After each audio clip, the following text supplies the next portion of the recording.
ஆதியாகமம் 35 அதிகாரம். தேவன் யாக்கோபை நோக்கி, நீ எழுந்து பெத்தேலுக்குப் போய் அங்கே குடியிருந்து, நீ உன் சகோதரனாகிய ஏசாவின் முகத்திற்கு விலகி ஓடிப்போகிற போது உனக்கு தரிசனமான தேவனுக்கு அங்கே ஒரு பலிபீடத்தை உண்டாக்கு என்றார். அப்பொழுது யாக்கோபு தன் வீட்டாரையும் தன்னோட கூட இருந்த மற்ற அனைவரையும் நோக்கி, உங்களிடத்தில் இருக்கிற அந்நிய தெய்வங்களை விலக்கிப் போட்டு உங்களை சுத்தம் பண்ணிக்கொண்டு உங்கள் வஸ்திரங்களை மாற்றுங்கள். நாம் எழுந்து பெத்தேலுக்கு போவோம் வாருங்கள். எனக்கு ஆபத்து நேரிட்ட நாளில் என் விண்ணப்பத்துக்கு உத்தரவு அருளிச் செய்து நான் நடந்த வழியிலே என்னோட கூட இருந்த தேவனுக்கு அங்கே ஒரு பலிபீடத்தை உண்டாக்குவேன் என்றான். அப்பொழுது அவர்கள் தங்கள் கையில் இருந்த எல்லா அந்நிய தெய்வங்களையும் தங்கள் காதணிகளையும் யாக்கோபிடத்தில் கொடுத்தார்கள். யாக்கோபு அவைகளை சீகேம் ஊர் அருகே இருந்த ஒரு கர்வாலி மரத்தின் கீழே புதைத்து போட்டான். பின்பு பிரயாணம் புறப்பட்டார்கள். அவர்களைச் சுற்றிலும் இருந்த பட்டணத்தாருக்கு தேவனாலே பயங்கரம் உண்டானதினால் அவர்கள் யாக்கோபின் குமாரரை பின்தொடராதிருந்தார்கள். யாக்கோபும் அவனோட கூட இருந்த எல்லா ஜனங்களும் கானான் தேசத்தில் உள்ள பெத்தேல் என்னும் லூசுக்கு வந்தார்கள். அங்கே அவன் ஒரு பலிபீடத்தை கட்டி தன் சகோதரனுடைய முகத்துக்கு தப்பி ஓடின போது அங்கே தனக்கு தேவன் தரிசனமானபடியால் அந்த ஸ்தலத்திற்கு எல் பெத்தேல் என்று பெயரிட்டான்.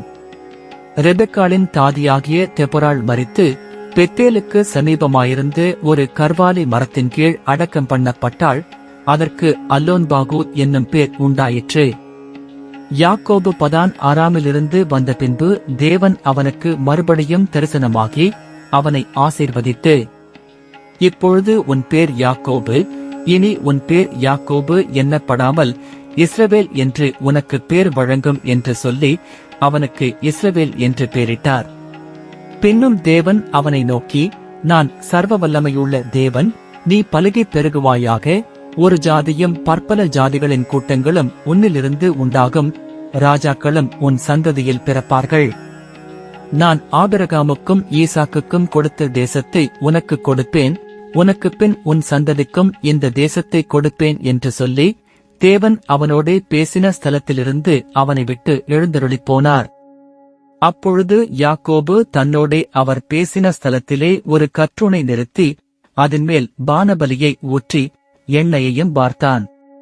தேவன் தன்னோடே பேசின அந்த ஸ்தலத்திற்கு யாக்கோபு பெத்தேல் என்று பெயரிட்டான். பின்பு பெத்தேலை விட்டு பிரயாணம் புறப்பட்டார்கள். எப்ராத்தாவுக்கு வர இன்னும் கொஞ்சம் தூரம் இருக்கும்போது ராகேல் பிள்ளை பெற்றாள். பிரசவத்தில் அவளுக்கு கடும்வேதனை உண்டாயிற்று. பிரசவிக்கும்போது அவளுக்கு கடும்வேதனையாயிருக்கையில் மருத்துவச்சி அவளை பார்த்து, பயப்படாதே, இந்த முறையும் புத்திரனை பெறுவாய் என்றாள். மரண காலத்தில் அவள் ஆத்துமா பிரியும் போது அவள் அவனுக்கு பெனனி என்று பெயரிட்டாள். அவன் தகப்பனோ அவனுக்கு பென்யமீன் என்று பெயரிட்டான். ராகேல் மரித்து பெத்லகேம் என்னும் எப்ராத்தா ஊருக்கு போகிற வழியிலே அடக்கம் பண்ணப்பட்டாள். அவள் கல்லறையின் மேல் யாக்கோபு ஒரு தூணை நிறுத்தினான். அதுவே இந்நாள் வரைக்கும் இருக்கிற ராகேலுடைய கல்லறையின் தூண். இஸ்ரவேல் பிரயாணம் பண்ணி ஏதேர் என்கிற கோபுரத்திற்கு அப்புறத்தில் கூடாரம் போட்டான். இஸ்ரவேல் அந்த தேசத்தில் தங்கிக் குடியிருக்கும் போது ரூபன் போய் தன் தகப்பனுடைய மறுமனையாட்டியாகிய பில்காளோடே சயனித்தான். அதை இஸ்ரவேல் கேள்விப்பட்டான். யாக்கோபின் குமாரர் 12 பேர். யாக்கோபின் மூத்த மகனாகிய ரூபன், சிமியோன், லேவி, யூதா, இசக்கார், செபுலோன் என்பவர்கள் லேயாள் பெற்ற குமாரர். யோசேப்பு, பென்யமீன் என்பவர்கள் ராகேல் பெற்ற குமாரர். தான், நப்தலி என்பவர்கள் ராகேலுடைய பணிவிடைக்காரியாகியாகி பில்காள் பெற்ற குமாரர்.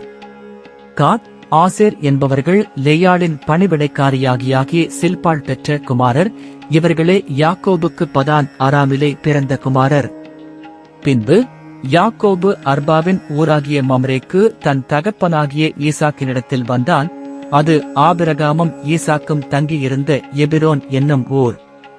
ஈசாக்கு விருத்தாப்பியமும் பூரண ஆயுசுமுள்ளவனாகி 180 வருஷம் ஜீவித்திருந்து பிராணன் போய் மரித்து தன் ஜனத்தாரோடே சேர்க்கப்பட்டான். அவன் குமாரராகிய ஏசாவும் யாக்கோபும் அவனை அடக்கம் பண்ணினார்கள்.